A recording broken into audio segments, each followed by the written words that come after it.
Բարի գալուստ Glendale Newsroom այս կարճ ֆորմատով ձեզ կներկայացնենք ամերիկյան կյանքում տեղի ունեցող կարևոր իրադարձությունները։ Մինչև սկսելը բաժանորդագրվեք մեր YouTube-յան ալիքին, կոմենտներում գրեք, թե որտեղից եք հետևում մեզ։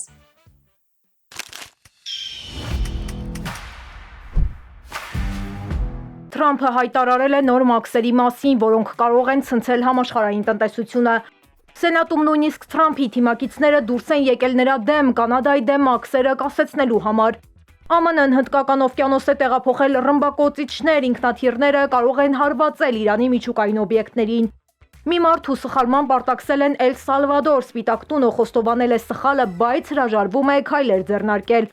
Մասկի դեմ ներկայացվել է բազմամիլիոնանոց դատ չվճարված գումարների համար։ Այս եւ մյուս կարևոր իրադարձությունների մասին էլ ավելի մանրամասն կիմանաք դիտելով թողարկումը մինչև վերջ։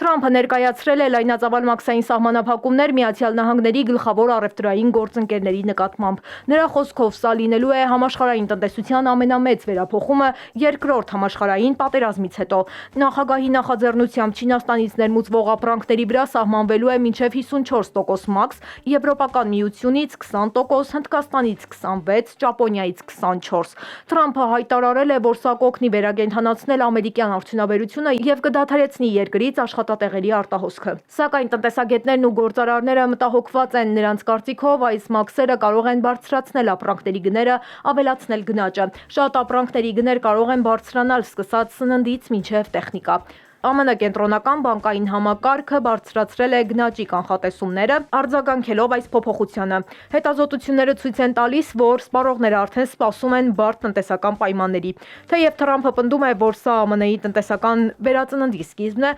քննադատները նշում են, որ այս քայլերը կարող են հանգեցնել հակառակ արդյունքի, նոր տնտեսական ճնշումների։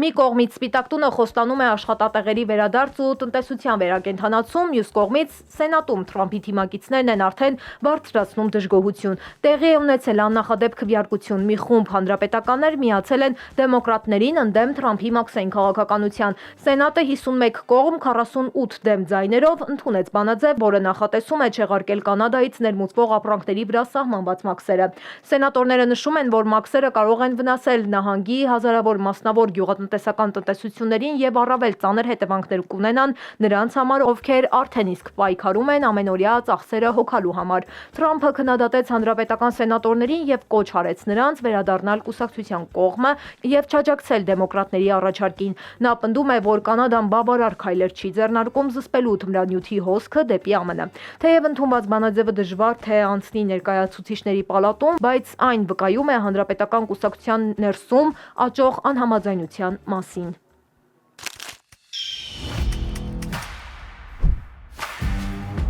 ԱՄՆ-ն Հնդկական օվկիանոսի կենտրոնում գտնվող Դիեգո Գարսիա կղզի է տեղափոխել B-2 ռմբակոծիչներ, որոնք կարող են գործի դրվել Իրանի դեմ հավանական հարձակման ժամանակ։ Այս գերզինված ինքնաթիռները համարվում են ԱՄՆ ռազմաօդային ուժերի ամենախոշոր ու թանկարժեք ռազմական միջոցներից մեկը։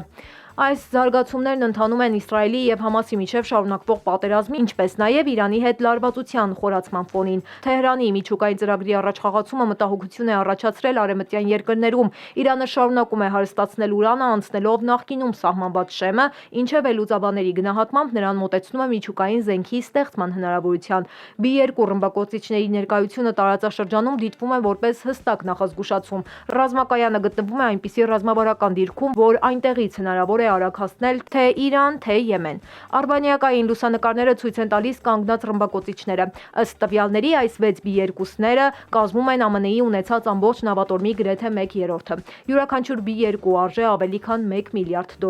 Դրանք կարող են առանց վերալիցքավորման թռչել մինչև 6000 ծովային մղոն։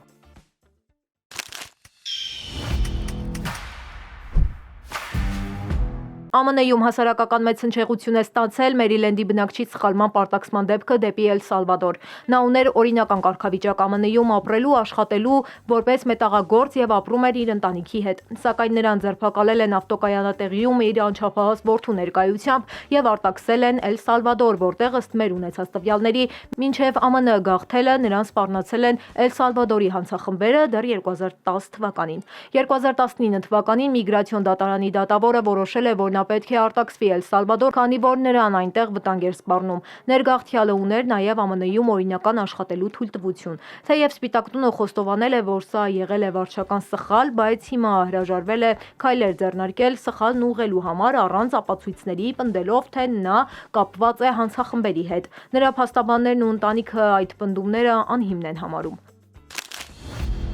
Փենսիլվանիայից մի քաղաքացի դատի է տվել միլիարդատեր Մասկին եւ նրա աջակցությամբ գործող քաղաքական խմբերին, պնդելով, որ նախորդ տարվա նախագահական ընտրությունների ժամանակ տասնյակ ագիստրատորներ մինչև հիմա չեն ստացել իրենց հասանելի վճարները։ Դատական հայց ներկայացնողի անունը չի հրապարակվում անվտանգության նկատառումներով։ Հայցում ասվում է, որ Մասկն ու քաղաքական կոմիտեն պարտք են $5 միլիոն շուրջ 100 մարդու։ Ըստ փաստաթղթերի հայցվորը եւ այլ գրանցված ընտրողներ խոստում են ստացել, որ կստանան $100 խոսքի ազատության եւ զենքի իրավունքների օգտին ստորագրություն տալու համար։ Նույնքան գումար է խոստացվել յուրաքանչյուր նոր ստորագրահավաք կազմակերպելու դիմաց։ Հայցվորը ասում է, որ որոշ գումարներ ստացել է, սակայն մոտ $20,000 դեռ չի վճարվել։